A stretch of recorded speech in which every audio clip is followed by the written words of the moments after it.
I love that song.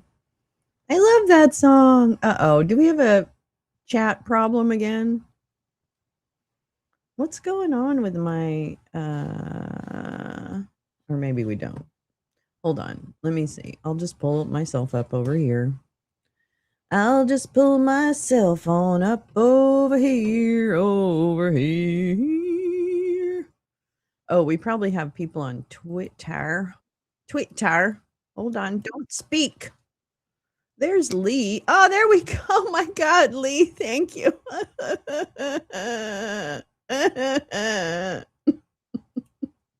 I just thought maybe it didn't work. Hi, Teresa. Hi, Lee. I hope your vacation is going well. Oh, look how my profile looks so fat. Oh my gosh. Hello. Good morning. Good morning. Hi, Peace Love. Hi, Lee. Hi, Teresa. Oh, my loves. It's nice to see everyone. Good morning. Good morning. Good morning. Good morning. Political drain. Yo. Oh my gosh. I am honored, sir. I am honored, sir. Thank you for all the stuff you put out, Political Drain. Can I just tell you a personal thank you from all of us here at the lounge? We are so happy that we were introduced to your channel, and I'm just grateful. Thank you for everything that you do. Rock on, brother. Oh, very nice, very nice. Thanks for stopping in. Good morning, Teresa. Good morning, Oomph. I see your eyeballs. Please send some sunshine. I'm walking on sunshine. Uh-huh. I'm walking on sunshine. Uh-huh. And I feel good. Yes, I cleaned up my desk yesterday. Jesus Christ on a cracker. Yes, I cleaned up my you're so welcome. No, for real. For real. Thank you. Thank you for what you do. Thank you. It's so nice to see people who are smart. I just spend way too much time in chud land, okay? That's my problem. Thank you. Thank you. Thank you. Thank you, sir. Thank you. So good morning. Good morning. Good morning. Happy fucking, what is it? Thursday? It's Thursday. That's right. It's Thursday. And this morning I have a couple of articles I want to get to. And then I also potentially we're supposed to have some kind of, this is a weird thing, and I don't know if it's open to the public, but they keep acting like it might be. Anyway, this is let me show you. Let me show you what I'm saying here. This is what I saw this morning. Oops, I don't really like those. Maybe I need to make these bigger. Oh, nope, that's not helping. Hey, that's not helping. All right, how about this? Oh, this is scary. Watch, this is scary.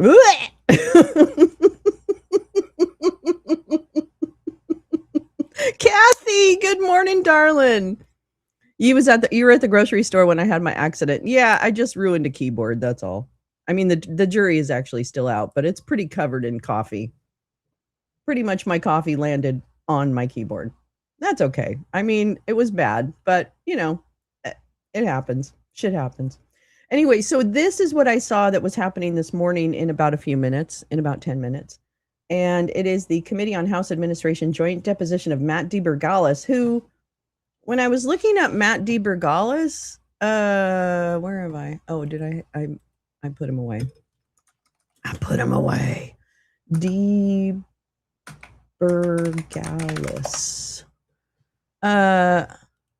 So this guy, DeBergalis, I don't know, what is he being deposed for? Does anybody know? Not that I don't expect you guys to know that. But this is who they're talking to. Oh shit, you can't really see him. All right, hold on. Anyway, this is the guy, Matt DeBergalis. He works at Apollo GraphQL, which really, what's the deal with the Apollo? Is that like Apollo management? I think he looks like a jovial oligarch. Doesn't he? Look at, he can't be scary. Look at everybody. He's got like little hippie hair. He can't possibly be a scary person. What is Apollo GraphQL? Oh yeah, see, I don't I don't have a LinkedIn anymore. I left LinkedIn a long time ago. Um yeah, so I don't know what this guy's being deposed for. I wonder if it's like, I guess QL, is that quantum shit? I'm not sure. He might be quantum shit. Okay, I need to find out what Apollo GraphQL does. GraphQL? No, QL? Yeah. What do they do? Okay, let's see. The API orchestration platform for AI agents, web, and mobile apps. Oh, he's an evil genius. I get it. No, I'm kidding. Where's the about us? Come on. Why Apollo? Why Apollo? I don't know. Why? Why? All right, let's see. API orchestration for the cloud native world. Rapid. Okay, here we go. This explains everything, everyone. Rapidly deliver seamless experiences with lower risk. Modern apps require integrating multiple APIs, but custom backend code to aggregate, transform, and deliver them slows the team down. What do we do? Call Apollo. Apollo's declarative standards-based GraphQL powered platform enables easy access to APIs, simplifying API orchestration and accelerating development. Whether your strategic priorities include improving digital experiences, effectively leveraging M&A assets, modernizing legacy systems, or accelerating application delivery, Apollo equips your team to innovate faster. Yeah, you're welcome, Matt. Oh, whoops. See, Matt was looking a little oh wait, Matt's going to 36 minutes? Matt, I don't have 36 minutes to hear you explain API integration. Hi, Jane. Where you been, girl? My nose is running because I'm just so overcome with what I have. I don't know, reverence, I guess, for this politic, these policy making, policy influencing companies that come in. I just wonder what he's going to talk about. What is he going to talk about? I'm not sure. Okay, well, I hope we'll find out, but I'm not even sure this is an open thing because I don't really get it. Anyway, all right. So, but I do have a couple of things to start with until they get their shit together. And that is, you're back. Yay. That's nice. I'm going to start with the story of South Korea. American and South Korean troops participating in Ulchi Freedom Shield exercises last year. I've been in a love bubble. Oh my God, Jane, you've been in a love bubble? I fucking love that. Oh my God, I'm so happy to hear that, Jane. Oh, that's so cool. I'm glad. Wow, that's really nice. All right, we're going to take a little read of this. For years, the U.S. and South Korea militaries have participated in one of the largest military exercises in the world, with thousands of troops from both countries preparing for possible North Korea aggression. On President Trump's orders, the Pentagon curtailed this year's exercises and scaled back some live fire components of the drill, which were already underway. Current and former military officials say the move is likely to undercut U.S. military readiness in the region at a time when allies are questioning the Trump administration's commitment to longstanding partnerships in countering China. Well, let me tell you then, why are we not talking about the fact that all of this breaking of allies, courting other despots, like it's a fucking speed round at the dating, at the what are those things called? The something tree. Anyway, one of the local Hiltons is hosting a speed dating round, and here we go. We're ready to look for the bad guy. We love bad boys, apparently now. So he is systematically, and I know all of you know this, I'm just saying it for the 3 people who may not, is that this is by intention. It is the Mar-a-Lago Accord. Oh my God, you guys, something really great happened last night. Anyway, I'll get to that in a minute. Mar-a-Lago Accord, it is the national security strategy released last fall. and just all the other machinations. It is by intention that the goal is to break alliances and reshape power centers even greater than they are now, which is ridiculous. So that is this is all intentional. This is all intentional.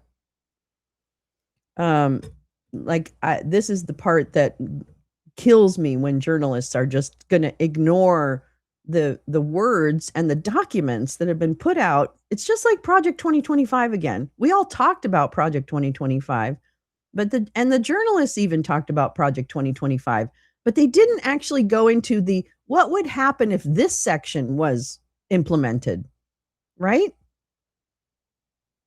And I understand that we're not sure what happens after that. Once you acknowledge that a regime is working against the Constitution, I mean, I don't know how much more proof you need that this regime is against the Constitution, because they keep losing in court, which is where their actions are compared against the very Constitution that we're talking about.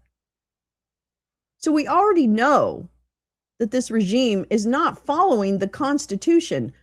What do you do then? What happens then? I don't know. I'm just like, that's where we are. Anyway. On President, okay, yeah, we saw that. Okay. Current and former military officials say the move is likely to undercut. Oops, I already said that. The president's decision is also unlikely to affect the person he hoped to sway, North Korea's dictator, Kim Jong-un. The exercises, called Ulchi Freedom Shield. Yeah, details are boring. I know. They don't even know who pays the tariffs. Thank you, Lee. I mean, we haven't even gotten through that point yet. And they're actually paying them, and they still don't know they're paying them. Yikes. All right. The exercises, called Ulchi Freedom Shield, usually run for 11 days and have sometimes included 17,000 or more U.S. troops and 50,000 South Korean troops. In past years, the sessions have featured some computer simulations carried out in large bunkers south of the capital, Seoul, intended to check the Allies' readiness to repel a North Korean attack. This year, some 18,000 South Korean troops were to take part in Ulchi Freedom Shield. The Pentagon has not said how many American troops had been expected to participate. While both countries have insisted that exercises were defensive in nature, Mr. Kim has long called them provocative. And so Dump said, oh, okay, then we won't do them. I don't know. While both countries, what am I doing here? Wait, where did I go? Did I read the right thing? Oh, provocative. North Korea's foreign ministry, has condemned the drills as a rehearsal for an aggressive war. Scary. The country conducted 2 ballistic missile tests off its coast this month, vowing to respond to a new level of a threat with a new level of a deterrent. A new level of a threat to a new level of a deterrent. Okay. Mr. Dump seemed to agree with North Korea, saying in a post on Sunday that the country under Mr. Kim had been unthreatening and respectful while he was president. I mean, not to his own people. Don't get me wrong. Kim Jong-un still rules with an iron pudgy fist. It's pudgy, but it's iron. Let's see.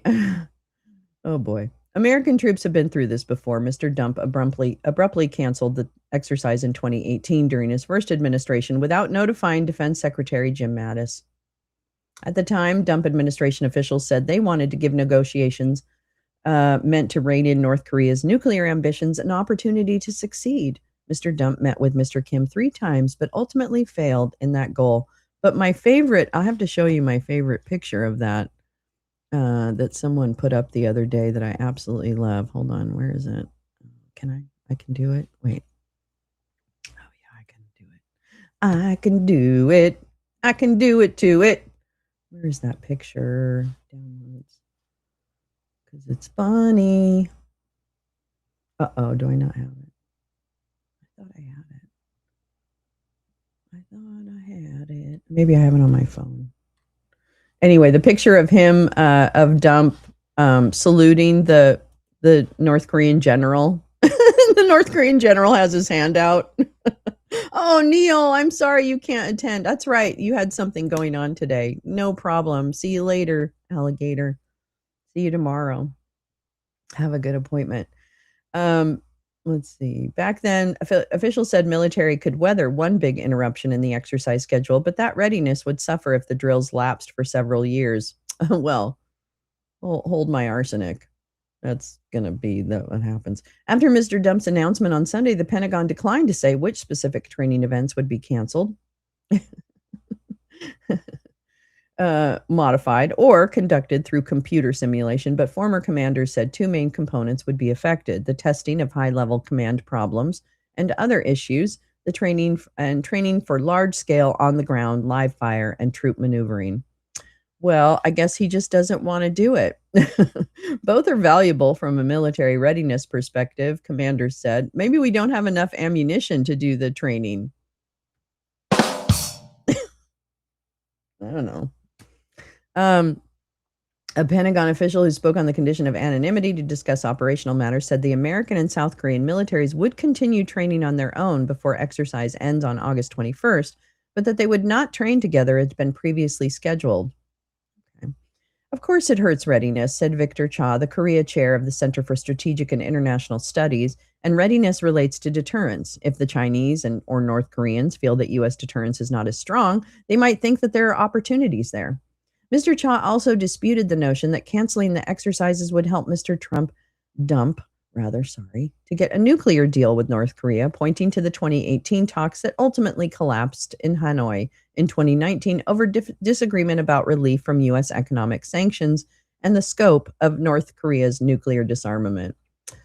General Curtis Scaparrotti, a retired top commander of U.S. forces in South Korea, said that scaling back live fire training hurts troops' ability to hone their combat skills.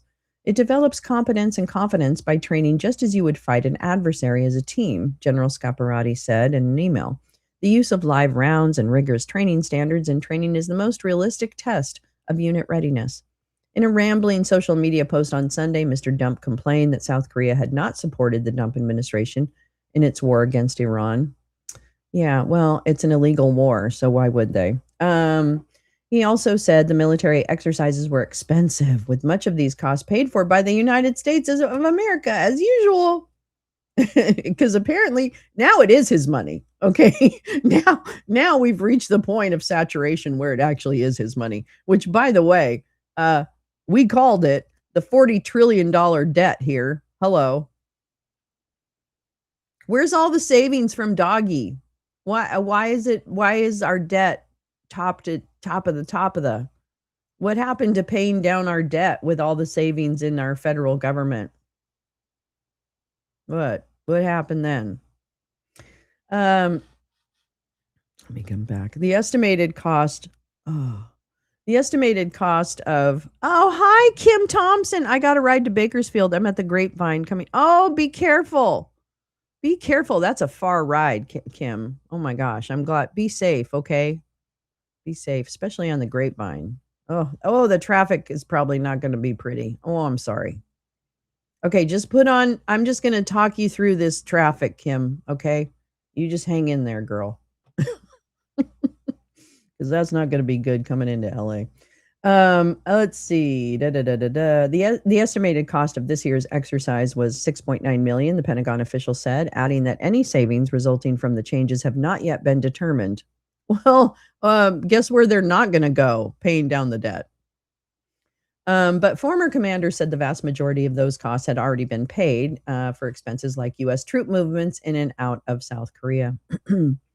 South Korea's foreign ministry appeared to be caught off guard by Mr. Dump's announcement, but pledged to continue coordinating with the United States on the military exercises. Yeah, because everyone's trying to be a decent person, even though, these guys are dicks. So there's that. As the war with Iran sinks into a quagmire, I can't fucking believe this. Mr. Dump is increasingly refocusing on North Korea, which is now a de facto nuclear power. So literally, is he going to start shit with North Korea and South Korea kind of thing? Is he going to whip that up? I mean, this is quite the distraction. I mean, the child rapes must have been many. because he is definitely trying to do anything he can and put as many human shields in his way as to not get arrested for everything he's done. Beasley is pushing up the debt with his bond manipulation, deficit spending in so many levels. See, this is why run it like a dump business right into bankruptcy. See, this is what I want to understand though, and I don't understand monetary policy that well. I certainly don't understand US treasuries as well as I should. So I'm going to have to do some reading. If anybody has a good reference on this particular aspect of it, Lee, you might have some insight. I would really appreciate a primer or something on this kind of what the Treasury is doing. You know, where's the money going? That's what I want to know. Where's the fucking money going? Oh, God. Mr. Dump posted a picture of himself with a North Korean leader on social media at least twice in recent months. Yeah, he loves it. He loves that guy doesn't have any dissent in his country that can be open. There's plenty of dissent in his country, but none of it, not much of it is open, or it is at great risk to the person doing it. Kim Jong and I get along great, Mr. Dump wrote alongside. You know who I watch, Justin. Yeah. Okay. All right. Okay, good. And they're meeting the border between North and South Korea in 2019. Badger. Hello. Hello, Badger. Mr. Dump said on Wednesday he planned to meet with Mr. Kim sometime later this year, but he didn't offer details. I get along with Kim Jong-un very well, he said. He's going to be fine. As long as we have a smart president, he's going to be fine. He says that as if he's not the smart president, right? Like, and if only we had a smart president, it'd be fine. Kim Yo Jong, the North Korea leader's younger sister and close advisor, told state media on Wednesday that the country's position toward the United States had not changed, despite Mr. Dump's decision to cut short the military exercises. Yikes. Let me see if I can find this thing. I guess maybe are they not going to show it on? I don't know. Okay, well they have nothing live. Okay. Great, everybody. Thanks everybody. So apparently this deposition is not live. Hold on. Let me just make sure.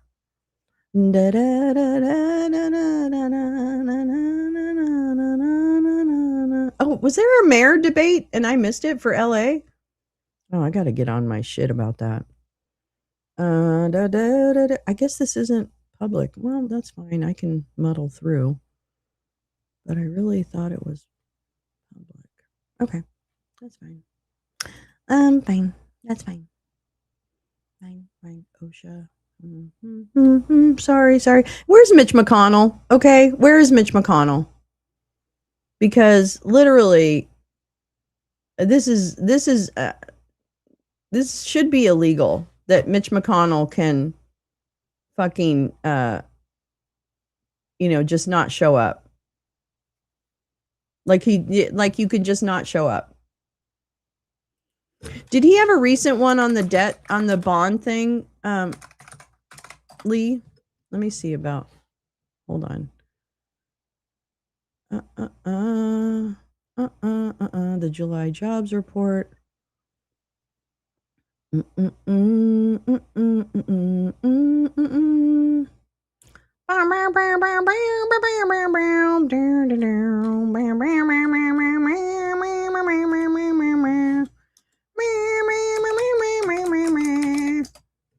Somebody called him Liminal Mitch. Oh, he's in the back rooms. Oh, hi, Mr. Spock. Hi. Mitch is in hell. He is hell.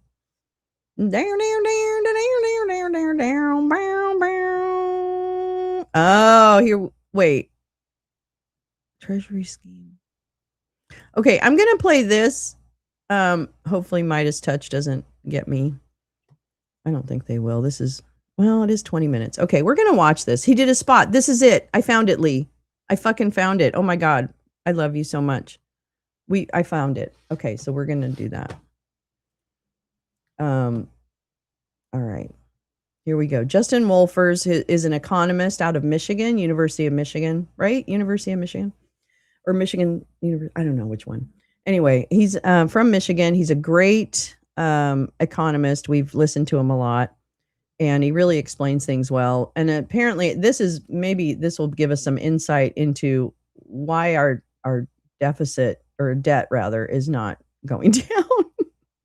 All right, let's hear what they have to say. Treasury Secretary Scott Bessent doing. This was the announcement that the U.S. Treasury will double the size long-term U.S. government debt buybacks following the rapid surge in U.S. Treasury yields.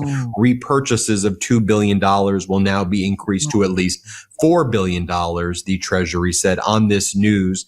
If you looked at the 30-year, 20-year, and 10-year Treasury yields, they all of a sudden went down very quickly when they were going up very quickly. And we'll talk a little bit why you don't want those going up very quickly. But I put my guard up right away when people start to talk like this. And when I see massive market moves like that, and sometimes it feels a little bit like a manipulation. And so I want to get to the bottom of it. When I see language like this, I go, what are you really trying to do here? It says the U.S. Department of Treasury is increasing by at least double the size of liquidity support buyback operations for longer dated nominal coupon securities, the 10-year to 20-year sector and the 20-year to 30-year sector. The current maximum size of $2 billion per operation will be at least $4 billion per operation. It's then explained as thus. This increase in buyback operation sizes reflects the Treasury's desire to provide greater liquidity support in longer dated nominal sectors where there is consistent, strong sponsorship from market participants, as evidenced by the significant volume of high quality offers Treasury routinely receives in longer dated buyback operations. So when you hear that, you say, how in the world is an average American who is paying a lot more for their gas prices right now, or a worker who's paying a lot more money for diesel, on average $5.50 right now, and that's going to, trickle in a bad way down to the rest of the economy by causing inflation to surge. What the heck is going on here? And then we see on this news, Bitcoin's value is surging as well. And is this related? And what the heck is going on? I want to bring in Justin Wolfers. Platypus Economics is his channel on YouTube. Everybody subscribe there. It's also the chief economist for the Midas Touch Network. Justin, great to see you as always. I've been talking about the Treasury yields increasing, how the 30-year was approaching 5.3%. We were talking about the 10-year approaching 4.7%. And I had explained to our audience that that also means that the Treasury Department's going to be paying a lot more interest or on the debt that is out there. And that's not a good thing. And that's going to cause mortgage rates to increase and impact us in a lot of other ways as well. But you're the economist here. I just occasionally pretend to be one on YouTube. What's going on here? What's this move? It appears to be signaling, it does seem like a move. It's in billions. We talk about billions and trillions, but it appears to be sending messages that the market is receiving. And I also wonder, well, what are the American people who are out there who are just trying to get by and work, do a good, honest day's living and make some money and support their family do in this environment? Ben, it's a very good day to have a chief economist, mate, because there's a lot going on, some of which is really important to people at home, some of which is less so, and some of which we don't know. So I'm going to put it under three categories, if I may, and I'm going to bite one off, and then we'll go back and forth on that, and then come back to the second and come back to the third. So the first thing to think about is, why is everyone talking about the bond market to start with? Second question is, what the hell is Bessent actually doing and what's he meant to do?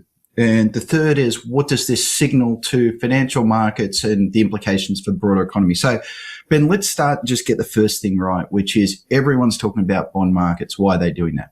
Okay. The bond market, it's not where you go and buy and sell James Bond figurines. It's basically the bank where the federal government goes to borrow money because the government at the moment is spending a lot more money than it takes in taxes. You and I would go to the bank. Instead, what the federal government does is it issues bonds. Basically, it borrows from anyone who's willing to lend to it. Everyone's talking about the bond market because the interest rate that it is charging to the US government has gone up very sharply. It was as low as 1 and a little bit % just after COVID, and now it's up to 5 and a little bit %.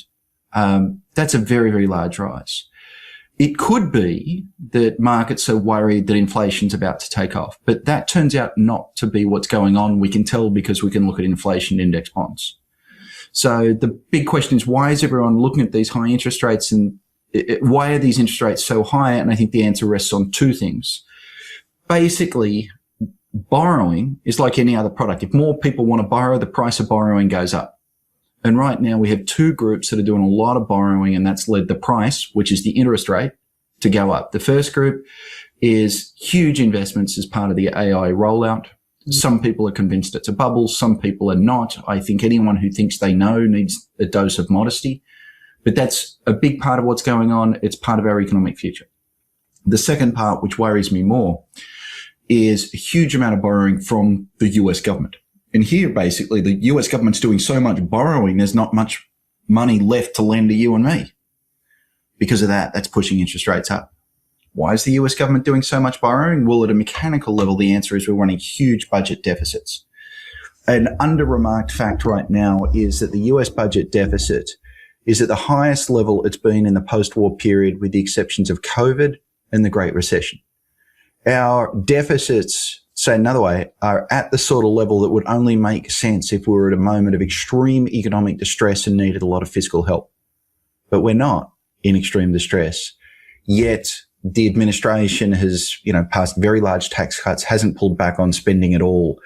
And any sort of sense of responsibility has just gone out the window. And that's a big part of what's driving bond yields up. So markets don't really believe that the US government is looking like as sound of a borrower as it once was. That's a big part of it. And then why does this matter to folks at home? One, it matters because it shapes our government. If at the beginning of the year, the first thing you got to do is pay last year's credit card bill and there's not much left, that means fewer roads, fewer schools, fewer police, fewer of all the good things government is meant to do. So that's one part of it. The other, though, is the government's in there borrowing money, and it's sort of lined up at the bank ahead of you and me. Mm. So it's pushed interest rates up. And what that means is if you're trying to get a mortgage right now, the interest rate on that has gone up. If you want to buy a car, the interest rate on that has gone up. If you have credit card debt, the interest rate's gone up. So these are factors that play out directly into affordability. Can people get their paycheck to go as far as they would like it to? And the answer, of course, is the bigger your interest bill every month, the less cash you've got to get by. So that's the big picture. I want to pause on that, Ben, make sure we're aboard on that, and then we can talk about this weird stuff Scott Bessent's doing today. On board with that. What's the interplay, though, between the Fed, which we hear a lot about, and the Treasury? Mm-hmm. Who's actually buying the bonds? Where do they come from? Where are they being physically purchased from? Okay, great. I love this because I get to do a little bit of Economics 101 and a little bit of today's news. Okay. So look, if you and I want a loan, what you do is you walk into the bank and you say, here's the house I want to buy and I want to borrow 80% of the value of it, and you do some paperwork.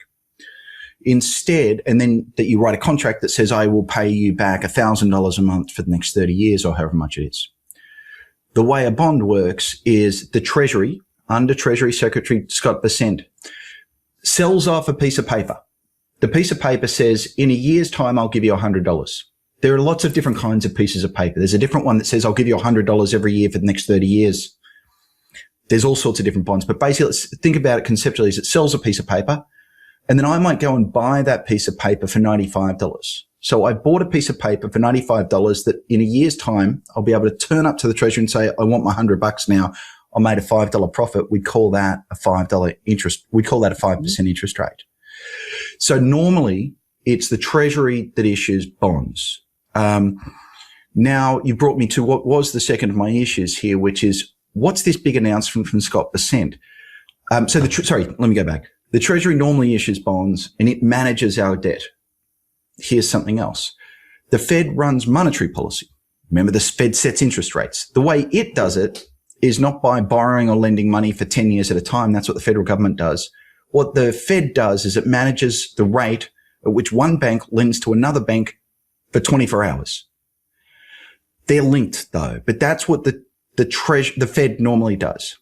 In really bad times, the Fed is worried it can't get interest rates down low enough. So what it will do is it will go and get engaged in long-term bonds, the market for long-term bonds. This is sometimes called quantitative tightening or quantitative easing.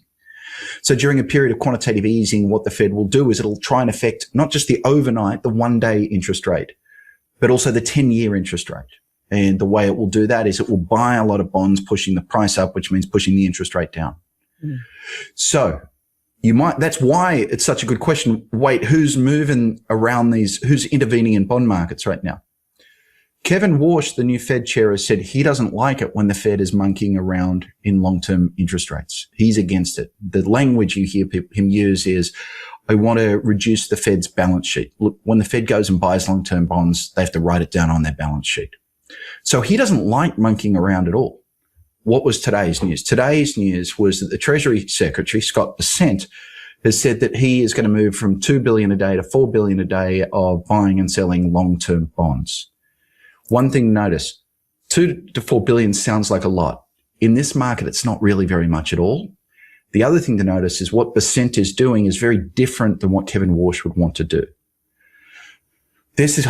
I'm going to pause here because there's so many things here that could cause confusion. But when you're ready for it, Ben, I want to explain what it is that program's meant to do and what we think Bessent is actually doing with this, with Treasury getting involved in the bond market right now.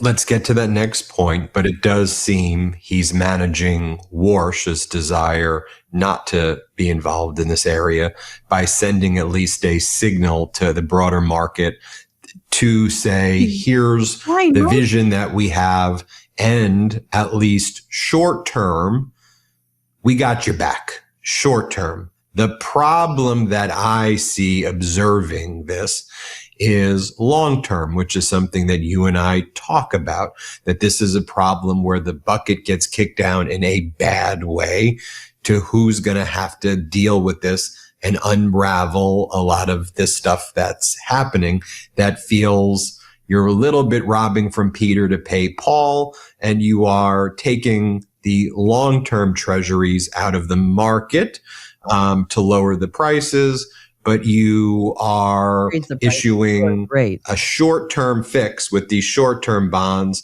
to lower the longer-term yields down, which you still have a debt issue.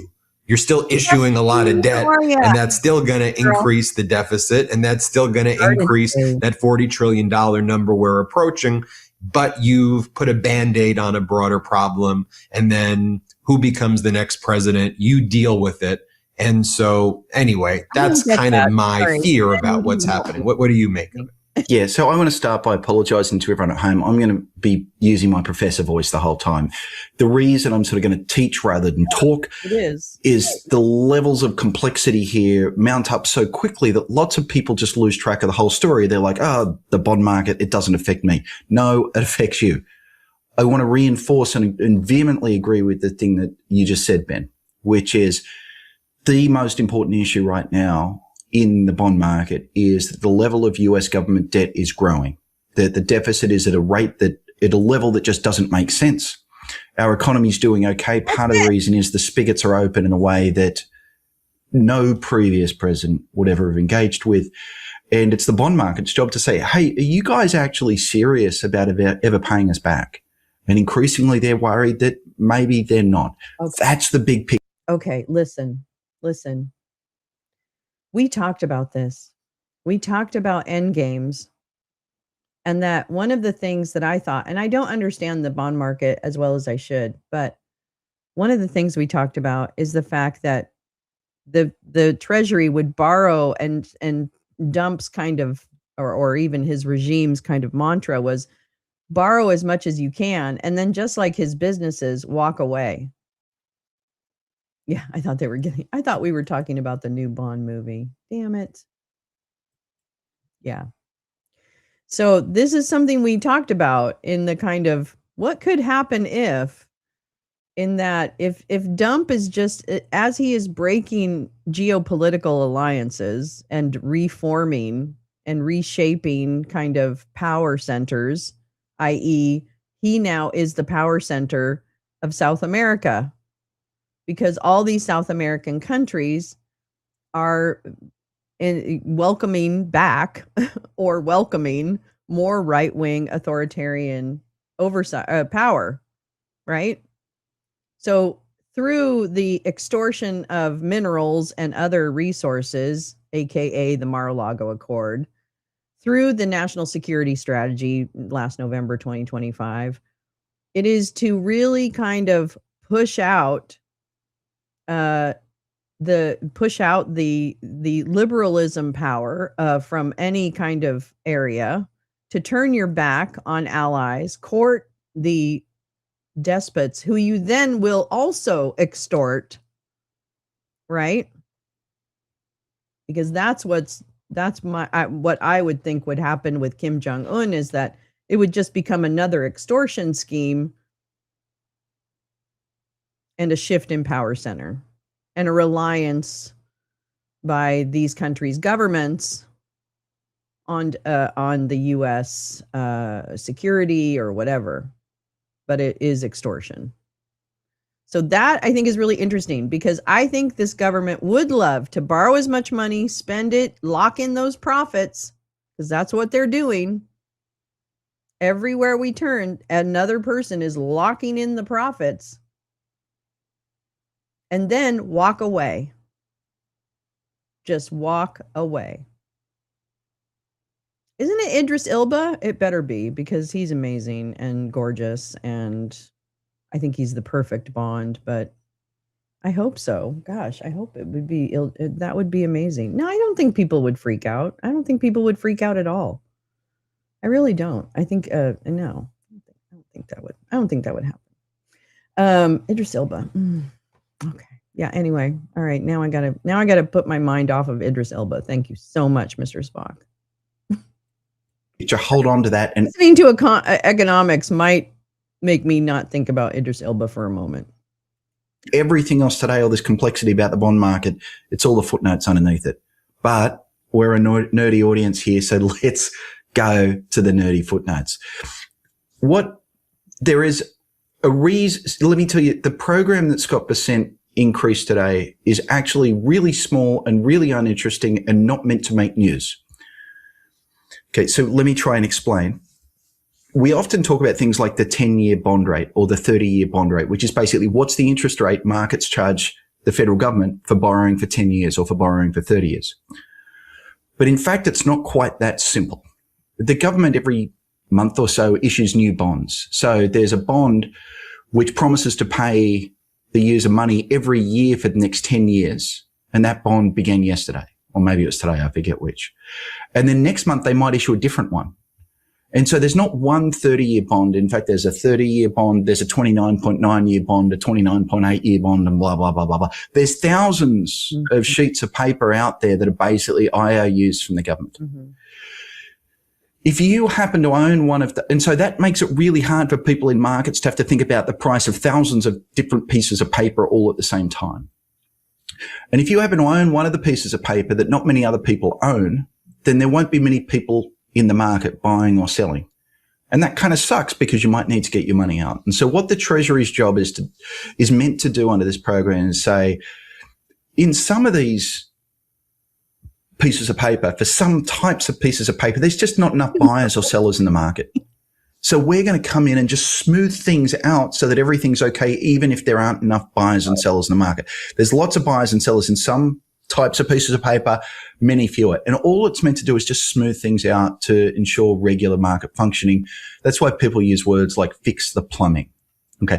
That's what this program is meant to do. So in a normal time, if Treasury did start to work under this program, I'd just be like, oh, that seems fine. They're just fixing a few technical issues, putting a few band-aids on some of the financial plumbing. Everything's all right. But this comes at a very unusual moment. Anyone who's been watching the financial press will know the most important news story all week has been that bond yields are rising. One possible explanation for that is bond yields are rising for the reasons we talked about, that there's a lot of borrowing for AI and a lot of borrowing by the US government, and markets are like supply and demand means when there's a lot more borrowing, the price of borrowing goes up. That raises the possibility that maybe the folks over at Treasury, and in particular Treasury Secretary Bessent, sees things differently. He sees these bond yields have gone up and he's like, oh, hang on. I think the markets are reading it wrong. I think they're worried about our debt and they shouldn't be. If that were true, I think Bessent's on the wrong side of that. And so maybe what he's doing is actually using this program that's just meant to smooth things out to try to actually push down those long-term bond yields, the long-term interest. Okay, that's it right there. Thank you. Lee, thank you so much for referring us to this. I'm so glad. This makes so much more sense to me. Yeah, it is market manipulation again. Rates are the market trying to send a signal to the government, and this is the government saying, stuff it, I disagree with you completely. Go ahead. And this then comes back to your opening question, Ben. What is this meant to signal? Wow. Well, it could be this is just something pretty boring, trying to make all the technical stuff work out right.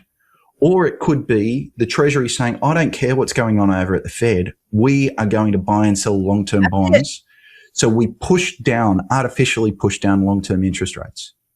Notice, even if they succeed at that, that doesn't change the underlying reality. The underlying reality is that the US government has borrowed an enormous amount of money, and markets are sending out warning signals that requires higher interest rates. Wow. You know, I think about the plumbing example. I think about the famous cartoon, A Leak in the Dike, and plugging the different, the issue here, and you and I have talked about it, a lot of the economic ebbs and flows are not necessarily related to what one individual in the Oval Office and the cadre around him is specifically doing. It's usually more reactive and doing plumbing. What seems to be the difference here is that whether it was the tariffs against the world, and then we saw also at that period of time, the Treasury yields rising, when we saw the catastrophic, currently we're still in this catastrophic war in Iran, and it also seems to be rising on also Trump's, it was rising throughout, but especially as Trump's plan seems to be, I'll use an economic term, which you don't necessarily want to say in a war that you start, laissez-faire, which is just, I'm going to disengage. I'm not going to do anything. And let's just let the war resolve itself. And they're like, what do you mean? You're going to do a free market war? What are you talking? You started the catastrophic war. The Strait of Hormuz is closed. Your plan now is nothing. And that's what we're going to do. We can't trust you, United States. And there seems a correlation to that.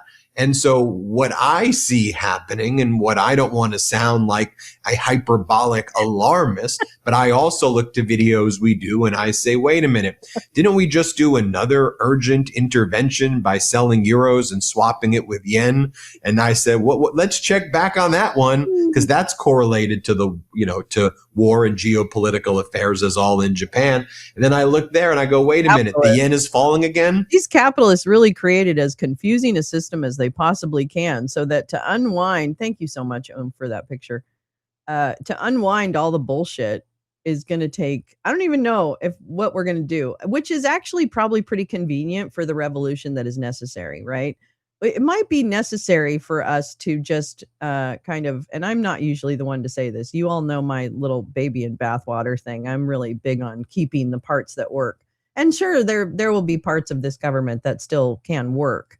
But to rebuild the things that have been destroyed and to try and simplify, maybe this is actually the moment where we can reconstitute a more perfect union in many respects, in human and civil rights, in economics, in, wouldn't that be great? In a series, looks kind of like TFG did a down low psych move. Exactly. Psych. It really does. Or whatever rank. Yeah. Yeah, it does. It looks like I'm gonna shake your hand. Psych. It's true. All right. Sorry. I'll let this finish. That $5 to $10 billion thing, is not working out. And so we plug that hole, we plug this hole, we plug, and it seems like there's a lot of plugging taking place. Yeah. And it's just past this leaking ship to the next person. I guess that's my broader analysis here of what I see going on. I'll give you the final word, but I wanted to give that example, that metaphor, if you will, of what I see happening. Right. So look, let me try and draw it together and agree with you. So the most important thing for people to understand is the US deficit is large. Our debt is growing. It's growing in a painful way. That's pushing up interest rates. That's the big story. The thing that this story has in common with many of our past conversations, like the yen intervention, is economics is complicated.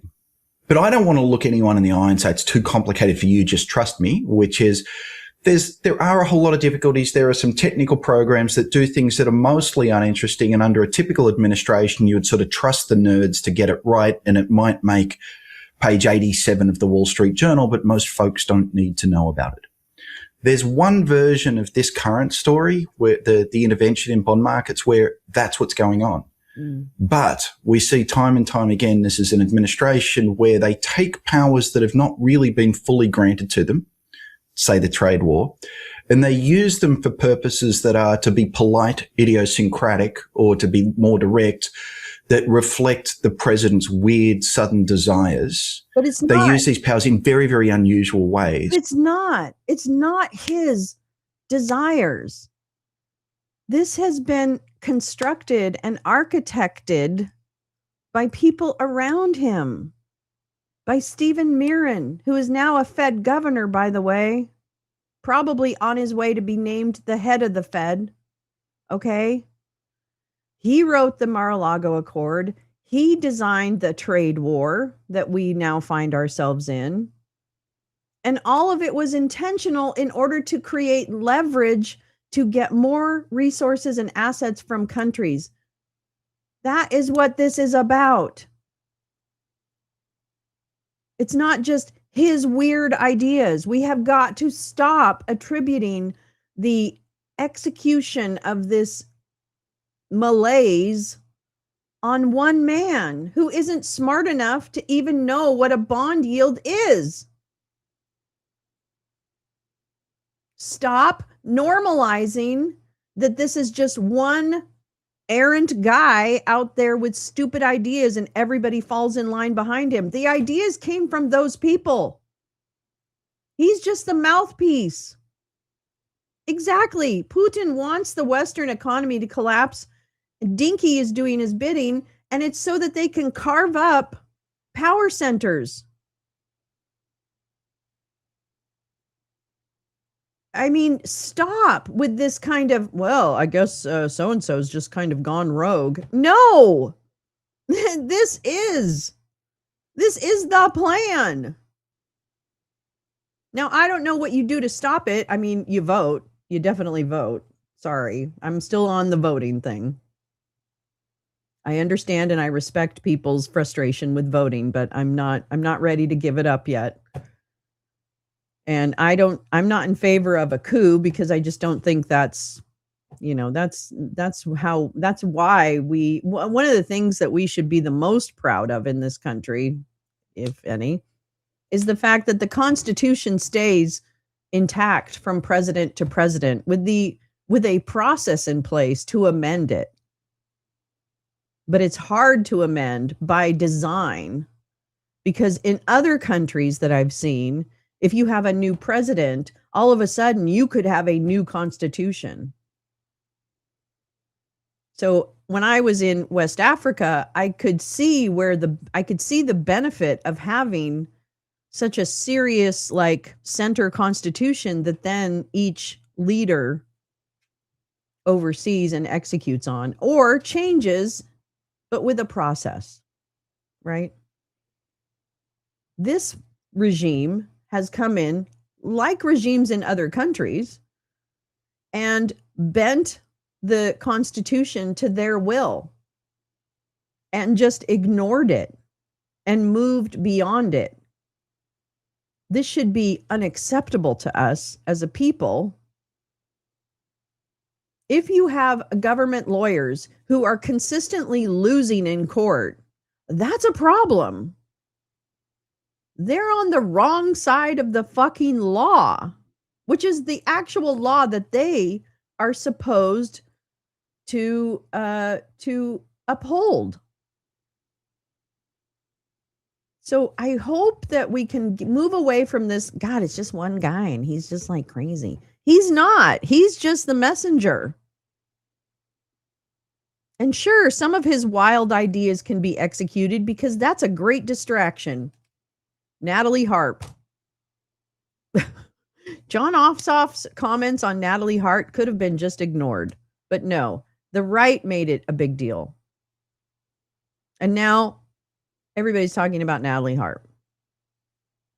It was North Kwang Choi Ministry of the Armed Forces. He saluted, not AKA General. Okay. I've met Kwang Choi, and that, my friend, is no Kwang Choi. China gets Asia and Australia. Russia gets Europe and Africa. Dinky gets North and South America and Greenland. The risk game. Yeah, right. I think China has missed a few rounds. Wonder when they are going to make a move. I think they're not at the table. Yeah, I don't know. And no, I don't think this is some big, Mr. Evil thing where they all meet in a room. No, I think there's pretty easy ways to see how this has come down, right? How the negotiations and how the interactions have changed. We're seeing it right now with North Korea. This is part of how you execute that change. Same thing with abducting a leader in Venezuela. Right? All of those are how they're doing this. So it's not just but one big, I'm now in charge and I'm Dr. Evil. Like it's, I don't know. Anyway, that's what I think. Okay. And with today's intervention, the question is this business as normal with the nerds doing what the nerds are meant to do and most folks at home don't need to worry about it? Or is this the Treasury taking a bold step to try and get involved in a set of financial markets that we usually leave alone to the Fed? And the answer right now is that nobody knows. And that fog of uncertainty afflicts the bond market right now. It afflicts the yen exchange rate, and it afflicts, I think, many, many aspects of how folks are interacting with and thinking about the government right now.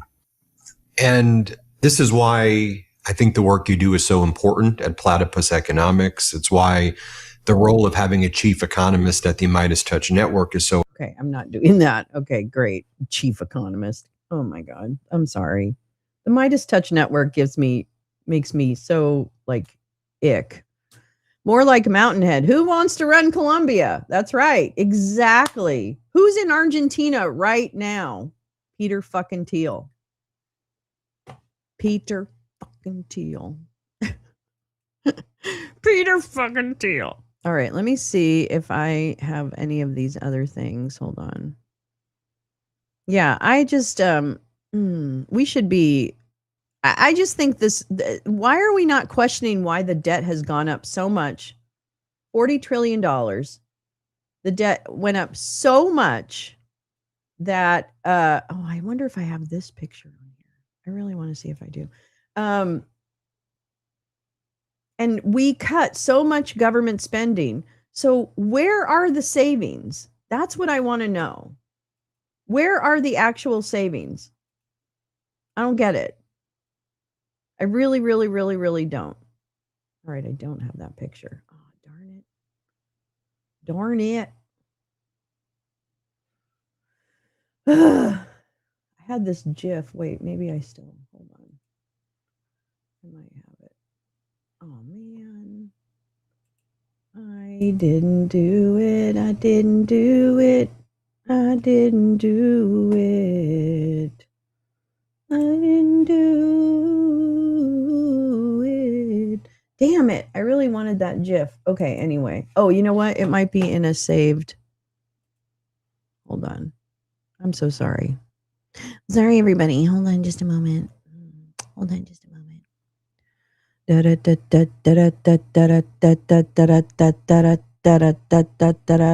What?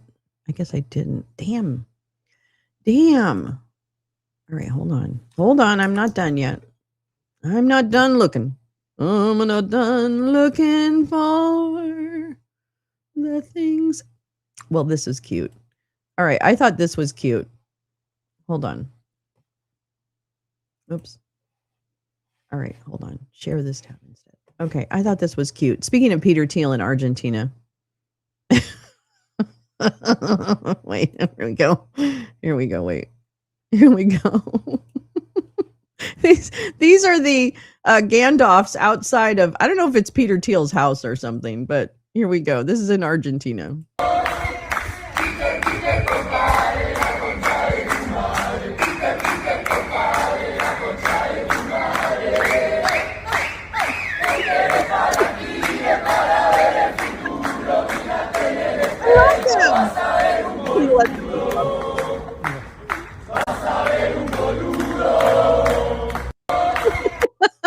So there's a bunch of Gandalfs. I love that. I think that's the most amazing.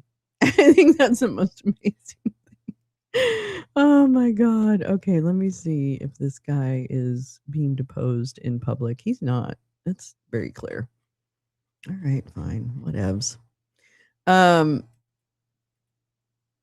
Okay, whoops. I need to get back to the thing. All right, let's see.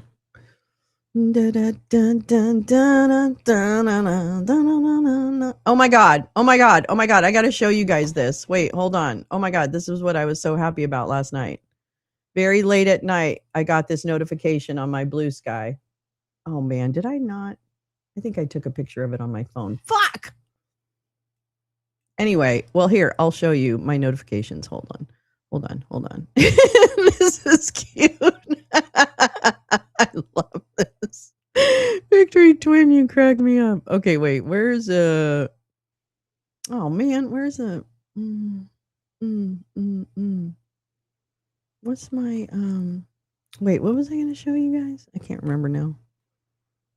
I think I need to go to my profile. Oh wait, no, notifications. Wait, what was I gonna say? His residence, yes. What was I gonna say now? Oh wait, where is it? Oh, I know what I was gonna show you. God damn it. Focus. Focus, girl. Wait, where's my... Did I not? Maybe I put it on X. Oh my God, did I dream it? Maybe I dreamed it. Maybe I dreamed it. Wait, I need to go to my posts. Okay, go to my posts. Go to profile. There I am with Mitch. There's Mitch. We saw him in the hospital a couple days ago, but then Patrick Byrne kicked him and we got kicked out. Oh my God. So look at, I put this up last night. Wow. That North Korea meet cute reminds me of these oldies and baddies because I had 8 months ago, I posted TechNet Mar-a-Lago Accord. We were all so fucking right. Thank you, Heather Cox Richardson, Jim Stewartson, and Dave Troy for helping me understand what's happening. And then I linked this Heather Cox Richardson post about the 2025 national security document. And I said, oh, so the meet cute reminds me of the national security document. You know, it all falls in line with that. Well, guess who liked it? Heather Cox Richardson liked it. Heather Cox Richardson liked it. It was in Signal, wasn't it? Yeah. Heather Cox Richardson liked my tweet. I pretty much am done. I'm pretty much going to retire now because I think I've won. I think I won the internet. Anyway, I love historians. I think historians are wonderful and sexy. And if they follow me, I'm very, very lucky. Are you talking about the Heather Cox? Yes, I sent it to you guys last night because I was so proud.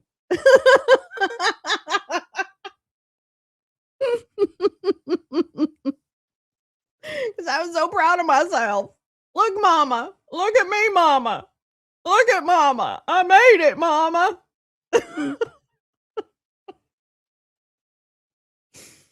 Anyway, that is what the North Korea meeting reminded me of. Just so you know. Okay, let's see. Oh, yeah, this is the one I was looking for. Hoodlum. I love Hoodlum. What a great account. He is so funny. I don't know if he's a he, but he is so funny. Just posting this because as of yesterday, the U.S. national debt, Oops. Oh, wait. That's not the one I wanted. As of yesterday, the U.S. national debt surpassed $40 trillion for the first time in history. The GOP, the party of fiscal responsibility. But look, this is from Clinton way back when. Oh my God. This is so incredible. I'm not, but man, Heather, you made my fucking month. Okay, I'll tell you that. All right, look at this.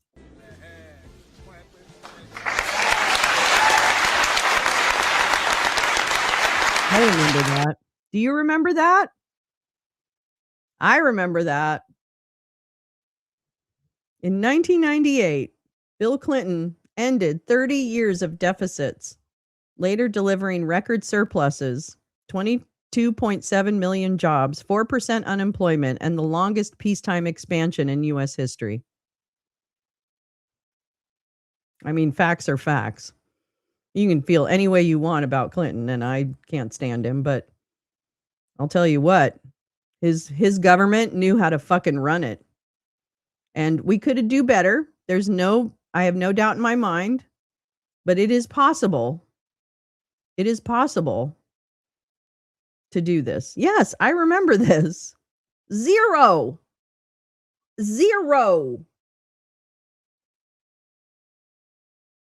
And now we have a regime who is going to manipulate debt, put us further in debt, because they want to just spend without any controls whatsoever. It's like we have the worst possible teenager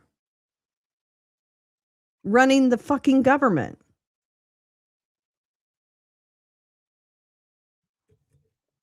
Oh, I can print money? Oh, okay. Well, then I'm going to print some money. Yeah, Detroit was rocking. I bet. I mean, I remember this.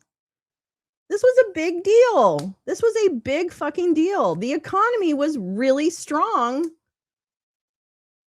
And I'm sure there was fuckery about. Don't get it twisted. I'm not saying, oh my God, we need a Clinton again. No, I'm not saying that. I'm saying it's possible. And I would even handle a little deficit. I don't care too much about extra deficit spending, but $40 trillion, that's a fucking lot. And they're adding more. And they're trying to manipulate another market. How is that not illegal? Anyway, so yeah, thank you, Hoodlum, for sharing that, because I had actually forgotten about that. That's the deficit, not the debt. Oh yeah, we still had national debt. It was 5.7 trillion. Sorry, she's right. Or Bird or Gal is right. 5.7 trillion. But yeah, sorry, I got it wrong. This is the deficit, the budget deficit, what you're wrong every year. But that's the point. It is possible.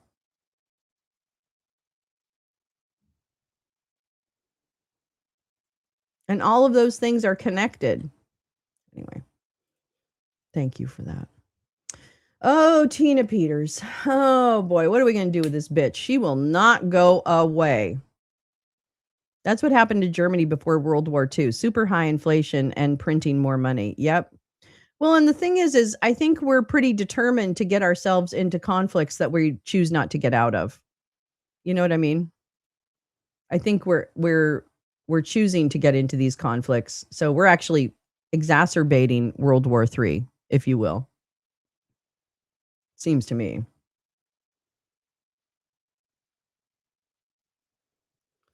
Oh boy, history repeats. It sure does, Mr. Spock.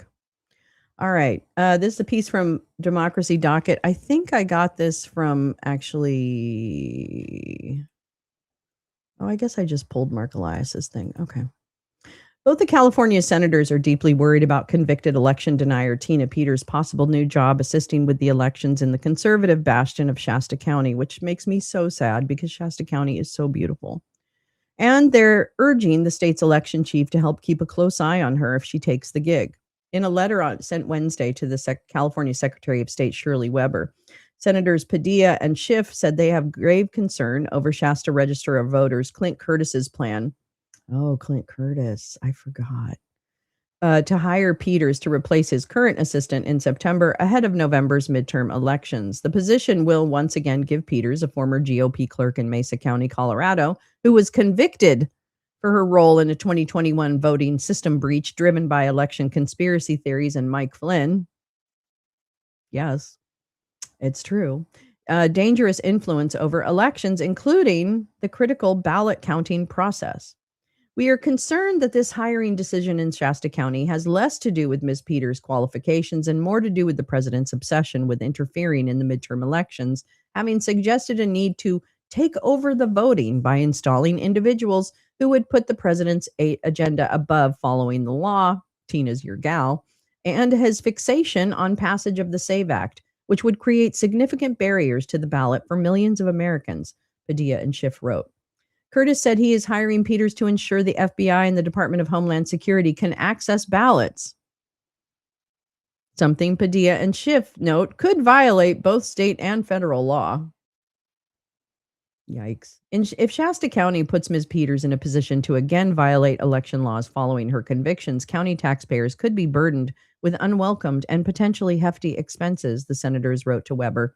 If county officials proceed with this misguided plan, we request that you provide the maximum oversight possible to ensure that Ms. Peters does not improperly access ballots, voting systems, or sensitive information that could impact the rights and privacy of the over 100,000 registered voters in Shasta County.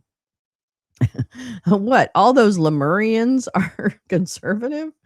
Let's see. California Governor Gavin Newsom said on social media that the state is investigating Peters' potential hiring. Neither Weber's office nor Newsom's office immediately responded. Colorado Governor Jared Polis, the idiot, commuted Peters' 9-year prison sentence in May. Can't wait to see what he got for that. Yeah, can I suggest Operation Valkyrie 2.0? I mean, yeah. There is Mount Shasta. I mean, that the Shasta is it's a rural community. I mean, it's so gorgeous. And it has been red probably for a while. There's definitely red counties in California. Don't get me wrong. There's a lot of farmers and shit like that who are definitely more of the Republican. They put signs on their farmlands as you drive down Highway 5, about Trump, and they hate Gavin Newsom and all that kind of stuff, whatever. It's always been that way. So it's not a new thing. It's not a new thing in California, but they've just been pushed down, because there's more of us than there are of them. That's the only reason we've been able to push anything mildly progressive. Since Peter's release, she's been traveling the country, spreading phony conspiracy theories about voting. The same ones that helped land her in prison. Because, listen, can I tell you something? Can we have a talk? Let me tell you, I'm going to say this again. For the people in the back, disinformation planted seeds so deeply and was reinforced so concretely by right-wing media that people like Tina Peters actually believe what they're saying.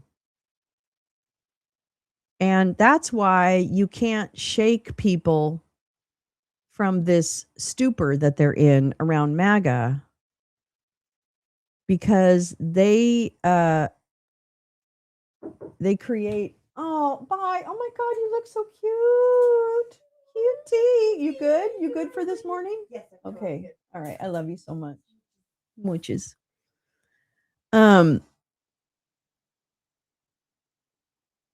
So that it has become, because of the depth and the breadth of the disinformation in this ecosystem. That's why I watch right-wing media, because it is an entire ecosystem that is reinforcing these messages and speaking to the intrinsic biases of millions and millions of Americans, right? Who vote against their own interests, all the things driven by disinformation. And there are certain members of that because they've been in an insulated media place, right wingers for the most part, because they lived in that for so long. When they get into the real world, like into trial or whatever, they are almost shocked to get pushback from anyone, because the reinforcement of that disinformation in their brains has replaced what could ever be a reality or a fact that is in opposition to that. I would wonder about the brain science behind disinformation. And I know Jim Stewartson has done some very good work on this, and just talking about, the mind fuck and how it kind of manifests itself. And we've talked, of course, our good buddy, the cult expert, what's his name? I can't remember his name now. Oh my God, I'm losing my mind. The cult guy, he's talked about it too. We've talked on Spaces with him about, what is it that MAGA Stephen Hassan. We've talked to Stephen Hassan about what happens, like what's the brain chemistry. Hi, Super Salty. I hope you're having a good day too. So, Stephen Hassan has talked about like what the cult aspect of this is. Stephen Hassan, yeah. Thank you so much. And I think that, and what I've observed is that there is just these are becoming deeply held beliefs that even factual presentations can't overcome. And the disinformation didn't only create, alternative realities for people to believe in, like the 2020 election was rigged is one of them. It not only did that, but it also painted the opposition as completely unhinged, which is what I get all the time. Oh my God, you're just so mean and you're so crazy and you're so frustrated and you're so this and you're so that. Well, yeah, I am, because people are dying, but I guess you're not. So now the left is like painted as this kind of wild boar, running through the forest, knocking down anything that can. So the disinformation is why we're divided. It's not because, lefties are evil. It's not that. It's because we have been divided by disinformation. So we can't even operate off a shared set of facts. You see what I'm saying? Because in the minds of people who are MAGA, they hold a different set of facts, or what they believe to be facts, in their head. And even when those things are disproven to them, there has to be some kind of cognitive, I don't know if it's dissonance, but kind of like whatever. Yeah, whatever. I mean, I think I'm talking more about, perceptions and things like that. And I think I know the division comes from the disinformation that has really sealed the deal for people. I mean, if you literally have a president standing up and telling you that it's okay to hate Somalis, just full stop, then if you already hate Somalis or you hate Black people, or you hate people who speak other languages, then that tells you, hey, if my president says it, I can say it too. That's what disinformation did in this country. It helped people choose ideological silos and shut out everything else, and forget the fact that what I'm talking about is literally human rights and civil rights. And that should not be a leftist position. It should be an everyone position, because, and it's not me, I'm not the right one. I'm just saying that my observation is that it behooves us to become much more inclusive, which is what I view the left politics to be, or it should be. And what I'm going to push it to be is to include everyone, and to stop using, Super Salty, disparaging language about groups and others, because that also is what fosters division is when you other people, when you say parents of trans kids can't make the decisions for their family. You're inserting yourself into someone else's realm. The epistemological gap has widened to a point where rational engagement with MAGA seems impossible. It does seem impossible. I will always try, but I get immediately labeled as an angry lefty. Well, yeah, I'm angry because people are dying. I don't know what else to tell you. My anger is what I feel is righteous anger, that rights are being eliminated daily. People are dying for myriad reasons. Rational abstract engagement. I mean, yeah. I mean that again, and I know it's hard to say there are a shared set of facts that we don't agree on. I recognize that, but I beg of people to look beyond your holding on. If what you're holding on to excludes other people, think about it. Think about what your viewpoint might manifest as. You know, cutting Medicaid because you believe that there's massive fraud means you're not critically thinking about whether or not the government should prove to you what that fraud is before taking away benefits from millions of people and assuming fraud. You should have to prove it and then respond. You think it's not beliefs, but false consciousness manipulated by by trauma and shibboleth. The problem is if you challenge their facts, you're challenging their identity, which might be. Compassion for your fellow humans should not have nothing to do with the president or politics. And I don't say parent of trans have no say. Oh, really? Do you think that trans children should have access to gender affirming care? Do you think that, Super Salty? It shouldn't, but when the Super Salty, when the president or the Congress pass laws against people, then it matters. See, if you don't have compassion for everyone, why are you selecting who you have compassion for?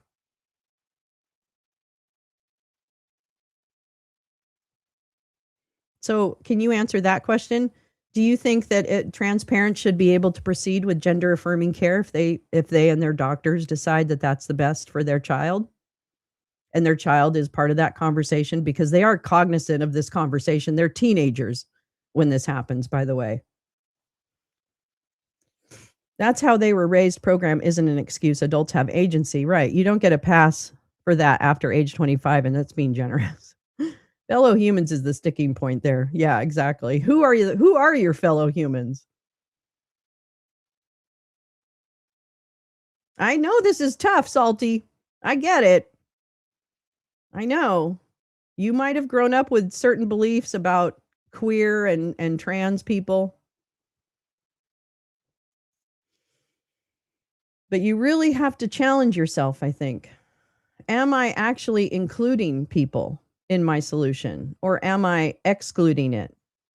If you think that civil rights for gay people are extra, then that's kind of the problem. Because they're not. Sticking to harmful beliefs as an adult is an active, ongoing choice, right? Not an unchangeable reflex, and thus is deserving of any ridicule, criticism, or ostracizing that it invites. Well, I mean, that's how it happens.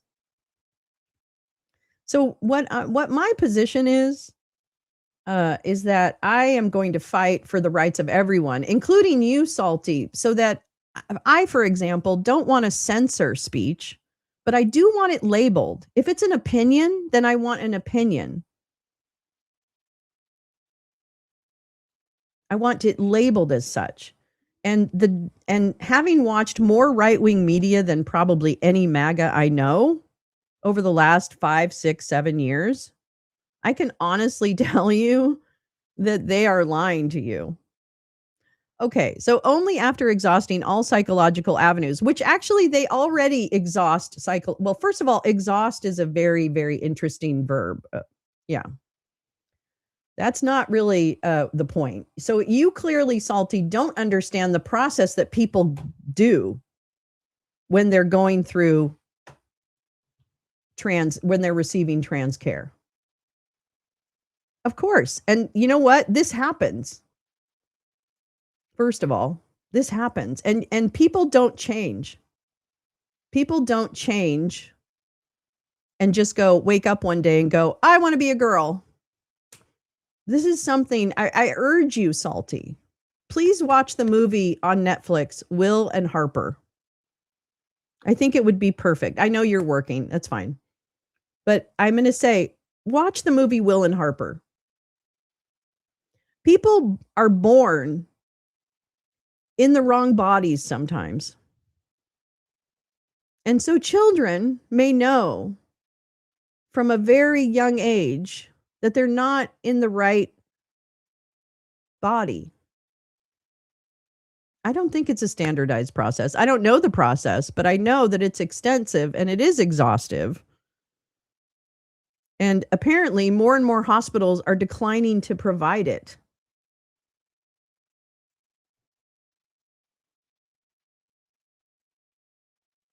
So you're assuming certain things happen, Salty. No, I think we understand enough, though, that restricting families from accessing gender-affirming care is morally wrong. I know enough about the process and what happens, and I do know people who have gone through surgical transition. I know enough about it to be very sure that politics shouldn't have anything to do with it. So, Salty, I get that you're trying to oh, well, none of us know what's happening. Well, some of us are better informed than others. Okay? And what I do know is that gender affirming care units, doctors, nurses, they are very well versed in what happens for trans people. No, they're not. Where are they? Yeah, okay. You're going to point out 4 or 5? This is a ridiculous right-wing talking point. There's always going to be people that change back.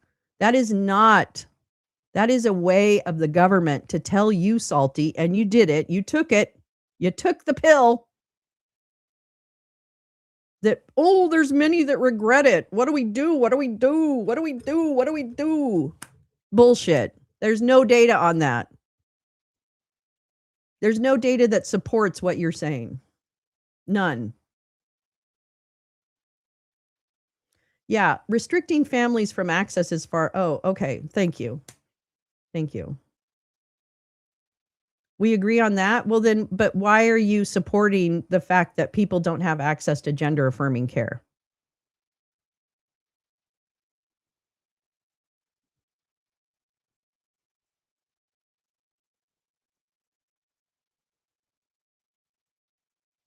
Or are you fully in support of families accessing gender affirming care? Have I misunderstood your position? Have I misunderstood it?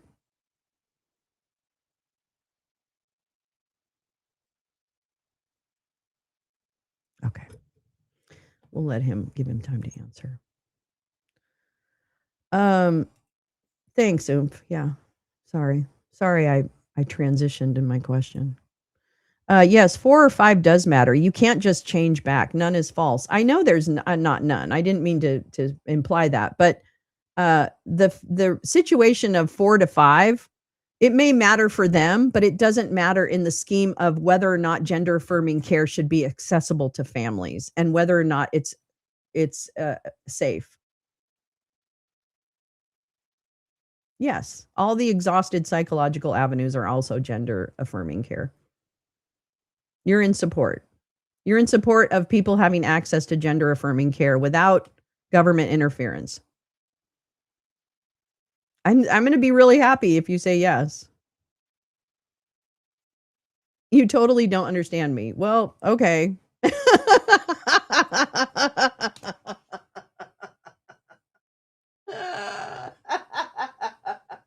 Gosh, I don't know. You have a Nazi as your mod, Salty. Give me a break. you have a Nazi as your fucking mod who says that pride yeah, okay. Well, you should really think about who moderates your channel then, because I was timed out by Storm Pooper because he thought that pride parades were disgusting. So I don't know how I would not have someone as hateful as Storm Pooper as my moderator if I cared about all people. Thank you. Thank you, Salty. I'm glad you said yes. Oh, man. Yeah, I totally don't. Sure, I don't understand you. Okay, try again. All right. Anyway, so yeah, Miss Peters. Okay. Well, we're gonna keep an eye on Tina Peters. That's for sure. Maybe we need to take a trip up to Shasta. I have never said I'm not in support. I said Storm Pooper. No, not that Storm Pooper. The other. There's a new Storm Pooper on the street. Still distracted driving while reading, interacting. It's illegal. You closed your channel. Oh, why did you close your channel, Salty? Is it because bullets kept calling the cops on you? So again, Salty, the people you surround yourself with are the problem. If you're such a great guy, right? If you're such an all-loving, all this guy, why do you surround yourself with Nazis? Literally. So I'm calling bullshit. You say to me, you're like this stand-up guy who believes in rights for all and blah, blah, blah. What's the problem? Oh my God.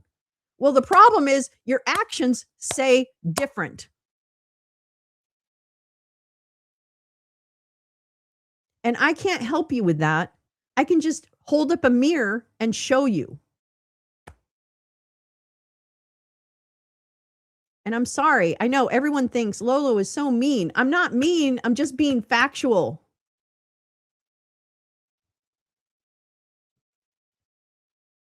Sorry. And if you want to come on and talk someday, we can do that too. I know you're busy. You drive a truck and it's busy.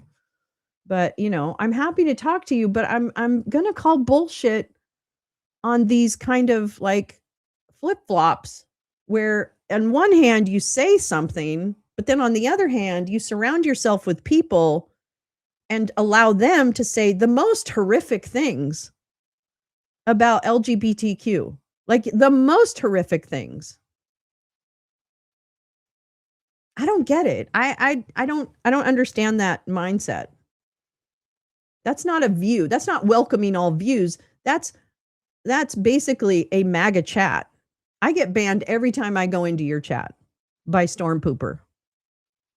Yeah, and Max says Lolo's not mean enough.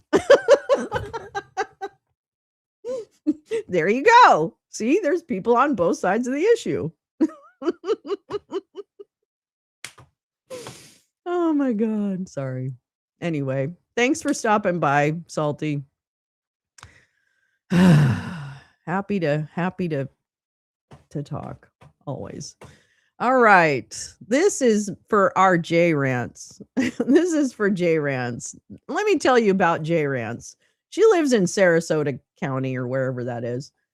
And that is where the Hollow is, which is the home of Mike Flynn and his crazy pastors. That it is just the home of a lot of bad shit in this country, Sarasota or wherever that around surrounding county. But we're real happy for our beautiful J Rants, and because she lives in the belly of the beast. And this story is for her, even though she's probably either driving, doing something, or, you know, busy otherwise. All right. It's genuinely embarrassing that you can't tell the difference. Yeah, it is. It is. It must be exhausting trying to equate a bad opinion with systemic racism or homophobia. One is a conscious choice. The other is an immutable identity. It's crazy. It's really crazy. I don't know.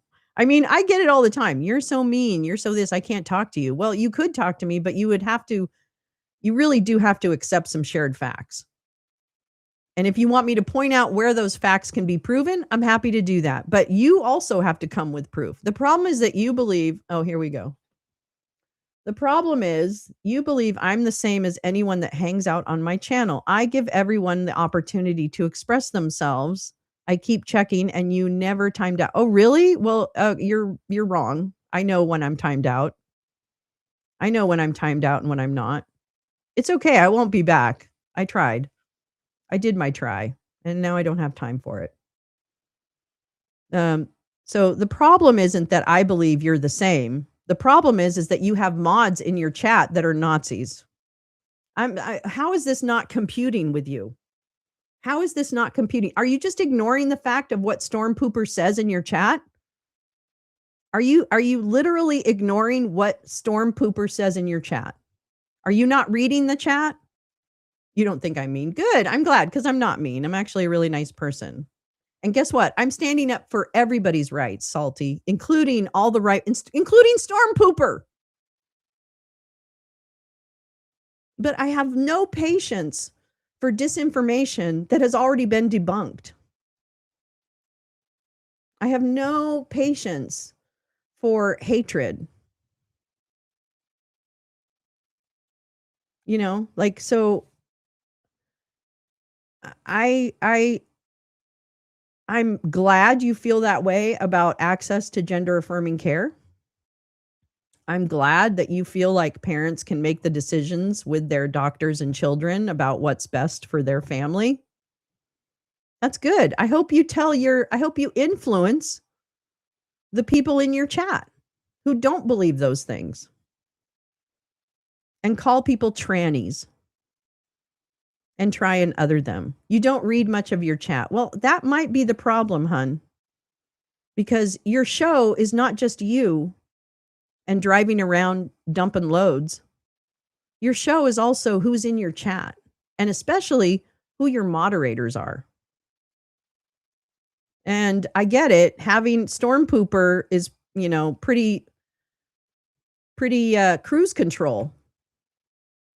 Yeah, you have zero hatred, but you surround yourself with hatred. So that's really ringing hollow, Salty. I'm sorry. That just rings hollow for me. That rings hollow. You surround yourself with hateful people then. I don't get it.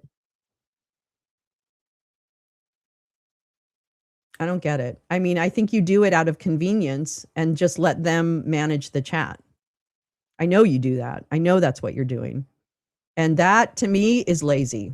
Then that means you probably shouldn't have a show or turn off chat. If you want to just, like stream what you're doing, right? You're dumping loads all over San Diego.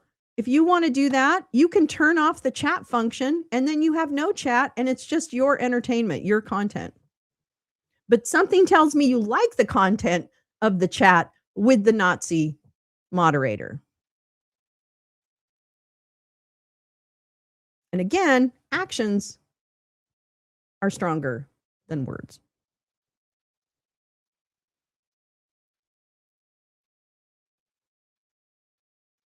Anyway, thank you.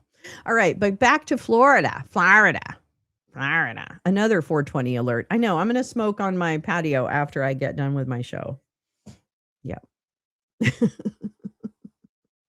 Or maybe I'll go out there now and smoke one and then come back. I could put on some music or something. Oh my God. I'm telling you. I'm just a squirrel out here with a nut trying to move your butt.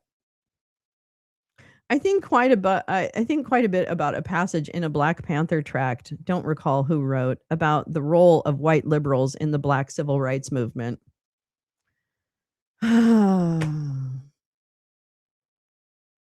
I hope I influence. This is like Miss USA. I hope I influence people on all sides. That's my true belief. Well, then why are you all common ground? Okay, let's find common ground. Go get your cousins in line and don't presume to manage us. There you go. There you go. Well, apparently you don't influence people on all sides because your Nazi moderator is still your Nazi moderator. It's true. No, we're not talking about Florida man. It's actually the school board. It's a really important race actually in the heart of MAGA country. I have a full-blown lefty as a coworker. What? As a moderator too. Which one? Who do you have as a moderator that's a lefty? Do they never show up?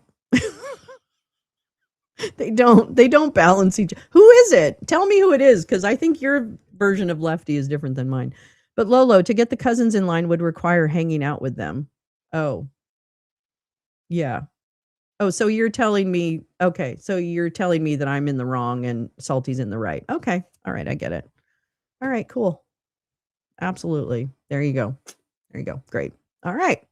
Well, there you go. Let's read about the Florida thing. A Florida school board that was at the epicenter of national debates over COVID, mask mandates, and book bans lost its conservative majority this week, a change that some say signals a priority shift among voters. 2 Democrat-backed candidates beat out conservatives in Tuesday's school board election in Sarasota, Florida, flipping the board's majority. Helmed for the past year by a co-founder of Moms for Lick My Ass, a conservative group that gained national following with its parents' rights messaging, the board is moving in a new direction, the winner said. A third Democrat-backed candidate will head to a runoff election against a contender endorsed by Republicans in November. This could be a big thing. I really think at the end of the day, regardless of our political affiliation, our community was just tired of the culture wars, the political theater, and being the center of national attention for all the wrong reasons, said Megan Teneman, a former teacher who won the election to the board on Tuesday. While Democrats say the flip indicates voters want to move on from fights over social issues, Moms for Lick My Ass points to conservatives' wins in other parts of Florida. Every couple of years, someone in the media writes our obituary, and every couple of years, parents show up and prove them wrong. Tina Deskovich, Moms for Lick My Ass co-founder and chief executive, but not the one that was in a rape thing. Jeff Ross, Lobster Jeff? No, he's not a lefty. He's not a lefty.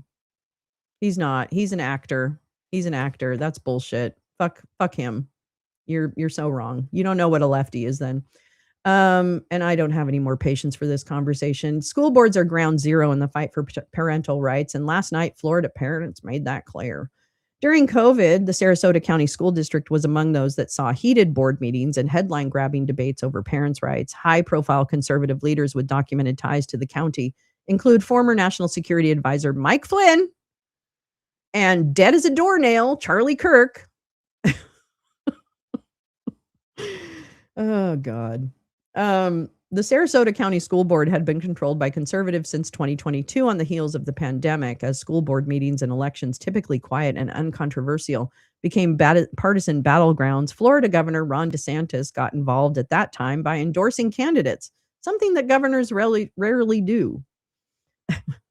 We're well past do not obey in advance, but somehow still haven't arrived at be kind to language. I don't understand what that means. You're trying to get through the sloganizing. Is that me sloganizing? I don't get it. I don't know I don't know what note to take from this. His involvement in the local races came as he pushed an education agenda that included a ban on teaching young students and later all students about sexual orientation and gender identity. Among those who won DeSantis' support was Sarasota County Board Chair Bridget Ziegler, first elected in 2014. Ziegler, who was embroiled in a sex scandal in 2023 and refused to step down when her husband was accused of sexual assault, did not run for re-election. Ziegler's husband was cleared of the sexual assault charge in 2024 because they pressured the person to drop it. She did not immediately return requests for comment. Elsewhere in the state on Tuesday, a Democrat-backed school board candidate flipped a conservative seat in Orange County. No, my keyboard died. One of the largest school districts in the country. On the same ballot, a Democratic Socialist won an upset primary victory in the U.S. Senate race. I think that they realized how destructive those divisive policies really were. Beth Mayberry, another Democrat-backed winner in the Sarasota County School Board race, said about voters. A retired educator, Mayberry's campaign focused on school funding and mental health. What they've seen in the last 4 years with basically the tabloid happenings on the school board and a lot of the policies and resolutions that were being made, our general community did not agree with. Another candidate endorsed by local Democratic Party, Jimmy Glover, won the majority of votes in his race against 2 Republican opponents, but failed to capture more than 50% of the votes. This will trigger a runoff election in November. If Glover wins, the board will be completely Democrat-backed, and he will be the first person of color to serve on the Sarasota County School Board, said David Dean, chair of the county's Democratic Party. 2 other members who were also supported by Democrats and have previously opposed conservative members round out the 5-member board. While the school board elections are nonpartisan, political parties typically endorse candidates they believe will support their priorities. Dean echoed sentiments that residents are fed up with the culture wars and instead want their school board to focus on teachers and students. School board meetings should be boring. They shouldn't make the national news, Dean said. There's certainly a shift in attitudes towards the MAGA agenda, even here. Led by conservatives, the Sarasota County School Board voted last year to remove references to race, sexuality, and disability from its anti-bullying rules. In January, it reaffirmed the district's stance to cooperate with law enforcement, including U.S. Immigration and Customs Enforcement. Ziegler at the time said it was a safety measure. Our school district cannot provide safe harbor to criminals, including those who violate our immigration laws, she wrote on social media. But my husband is just fine. Thank you. My husband, the rapist. Because they were having a threesome. Yeah, they were having a threesome. He may identify left. He's not. He's not left. You're not saying that? Okay, I misunderstood then. Paul is a full-blown lefty. I can say. I can actually. Yeah, I just wasn't sure if I was sloganizing. Lolo, I have family left and right. Yeah, it doesn't make you. What makes you identified as right is the fact that you have surrounded yourself with people in your chat that are very right-wing. So I'm confused. You don't see a lot of right-wing people come to my because they can't stand me and they don't want to hear what I have to say. Yeah, you can talk to him all you want about it. I'm telling you, he also hangs out with just Nazis. He literally is not part of any chat. He is a fucking mod for Tommy Temper, who celebrated me being shot in the back the other night, by the way. So there's another one.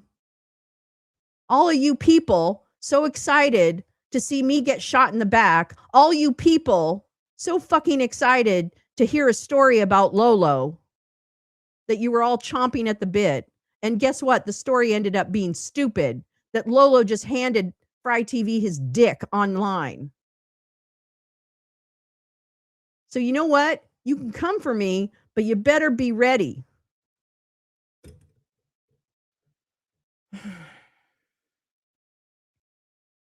Actions speak louder than words, Salty.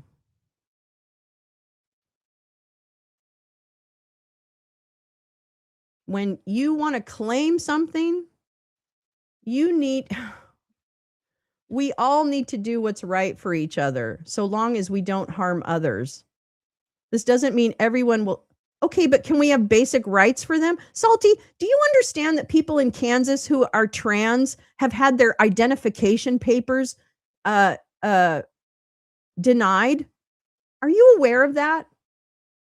Are you aware that people in the state of Kansas, if you are trans, just like the Nazis, you had to turn in your papers and get papers that don't reflect who you are as a person? Do you understand that? Do you understand why I'm so upset about what's happening in this country? Cam is a troll. He's just fucking with you. God, you guys are so stupid. You fall for Cam every fucking time. You fall for it every time. Cam is just trolling you, you idiots. Oh my God. Yeah, he's probably a lefty, but he's trolling you. You fucking idiot. God, you guys are dumb. You never see that. You never see the trolls trolling you. You always think, oh, is Edward Cam my friend now? No. all fucking fake. God, man. Dumb as fuck. I would never be support of shooting you anywhere. I would defend you. Thank you. Did you defend me when you were in Tommy's chat the other day? When they were talking about it? Or having them compare me to the screaming guy that was, yeah.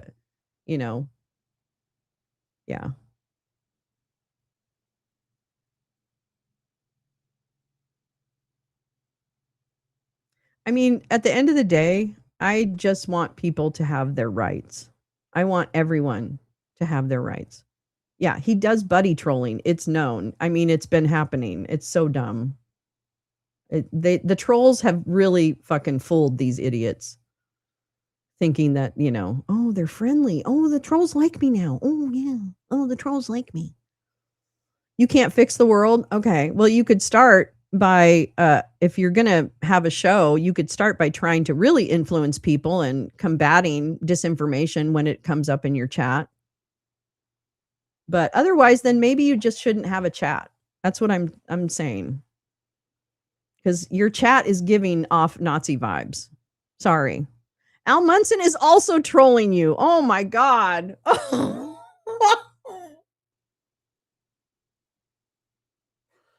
Oh God, Salty, stop. Now you're just being silly. Al Munson is also trolling you. Don't Al and Cam go where there are targets? Yeah.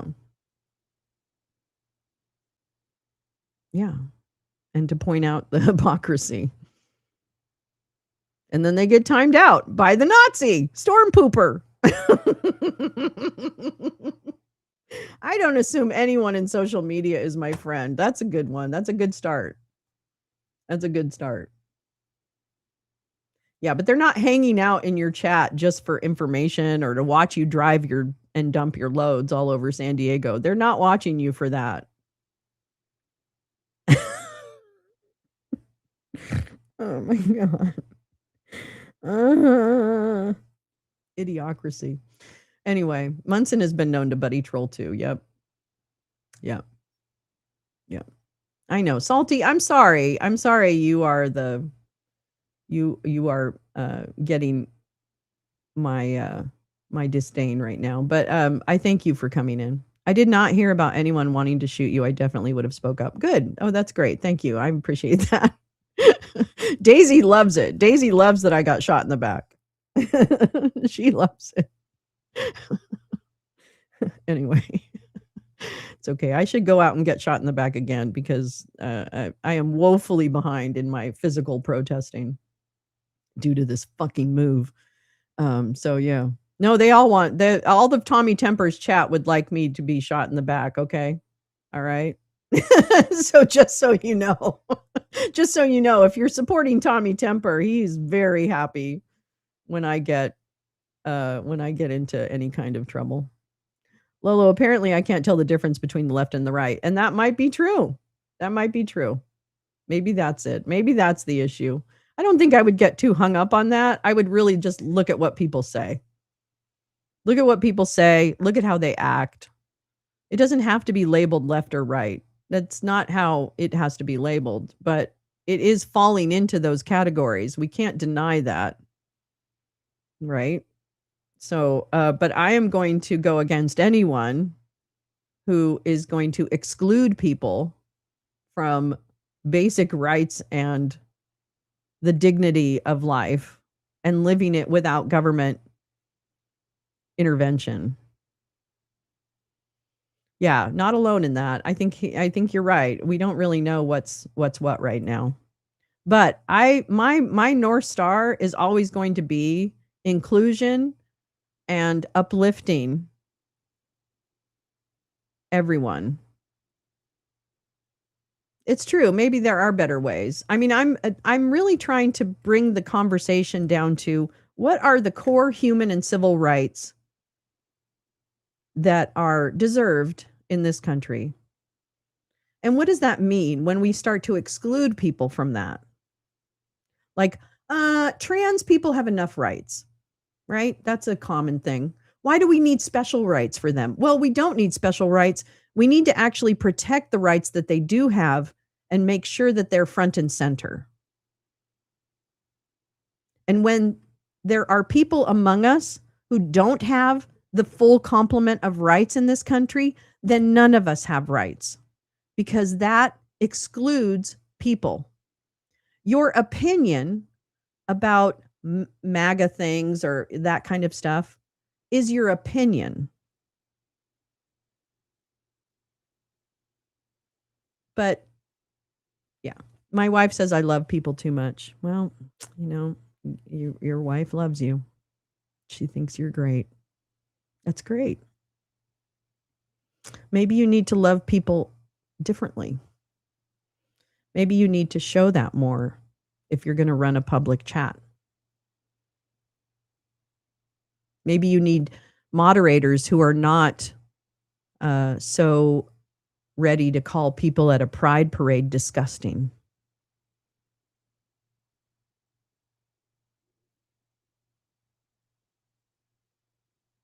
Anyway, good conversation. Thank you, Salty. I really do appreciate it.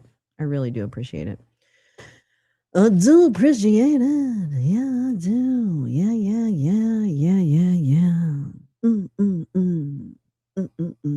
These people got around claiming our rights come from God. Can you add common ground? What is common ground?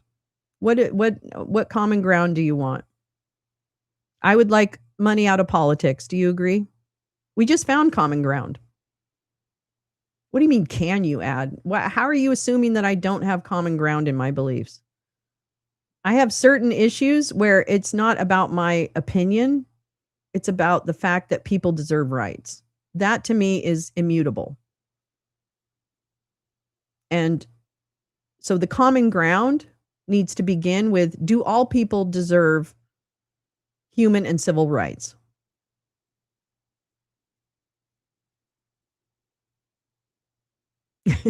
That's true. Sure. Let's start by agreeing there are facts and words mean the things we may agree they mean.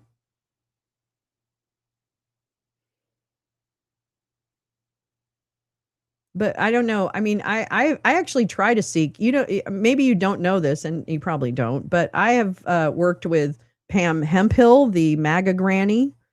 So I have really pushed myself to understand and learn and hear what are the words people are saying? Where are those words coming from? And what's the concept behind it, right?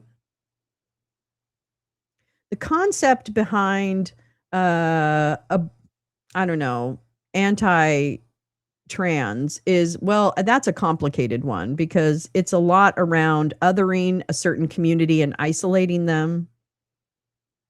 It's about moral judgment over behavior. It's about wanting to control, right? Wanting control over folks. So the problem is that we're looking at a lot of different things that are driving decisions. And what happened is with trans is that you've seen a barrage of disinformation about trans kids, trans people, bathrooms, all of that. So that the humanity of people who are trans has been minimized by that disinformation. I left it out when I said what my beliefs are. That's why you think I don't believe in common ground? Come on now, Salty. Do better than that. I have talked at length about money in politics.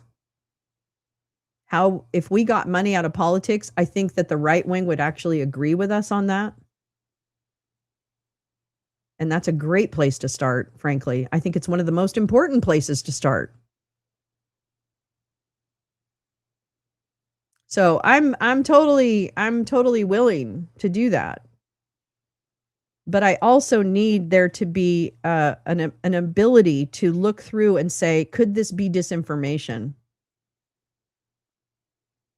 Because that's really at the heart of some of these of this division. The division is based not just off of bigotry, that's certainly part of it, but it's also reinforced by disinformation. Yeah. Okay. This is actually really good. This is actually a great way to put it. Thanks, Oomph. Aren't rights to which all humans are entitled common ground by definition? Yeah. I'm only joking. MAGA people are no longer tethered to objective reality. Well, it is hard. It's hard. It's hard to, every time you throw up a fact, it's like, oh, those are the communists at the Pew Research Center, like as fair. Yay. Hey guys, Salty said I'm fair. I'm number one. I'm number one. I'm number one. I'd like to thank the Academy for this prize of being fair. I'm going to put my coffee way over here so I don't knock it on my keyboard.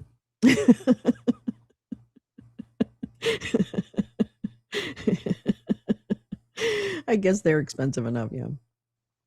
Anyway, yeah. No, this is a good conversation. They've already been shunned by family and friends, right? And they get belonging and excitement from the conspiracy crowd. Yeah. Truth threatens their identity and sense of community. All right, Salty, have a good one. Be safe out there, okay? Be careful. It's going to be fucking hot, Salty. Today's like one of the hottest days. You better be careful out there. Have your air con on, dude. All right. Thanks for stopping by, Salty. I appreciate it. I appreciate it. Oh, all right. I've wasted enough of everybody's time this morning. Thank you so much for coming in and putting up with me and even putting up with Salty. No. I'm glad we were able to we just got to a couple of articles. We didn't really do too much hard information today, but I'll do better tomorrow. I will see you tomorrow. At the same time as today. And then tomorrow night is trivia. Trivia is coming. Trivia. Yeah. I think that's about it. All right. Have a great day. You've heard Salty on debate shows? I don't think so, because he doesn't go on panel very often. There's a lot of super salties out there, Paul. There's a lot of super salties and salty nuts. Don't let anyone speak for you. Yeah. There you go. We're all in this together, one by one. See, this is High School Musical could fix so much. I'll try to get up earlier tomorrow. Thank you. All right. I am going to go smoke some weed. And I will see you guys later. Have a great day. Hopefully see you tomorrow. Same time, 6:45 a.m. Pacific, 9:45. Okay. Bye.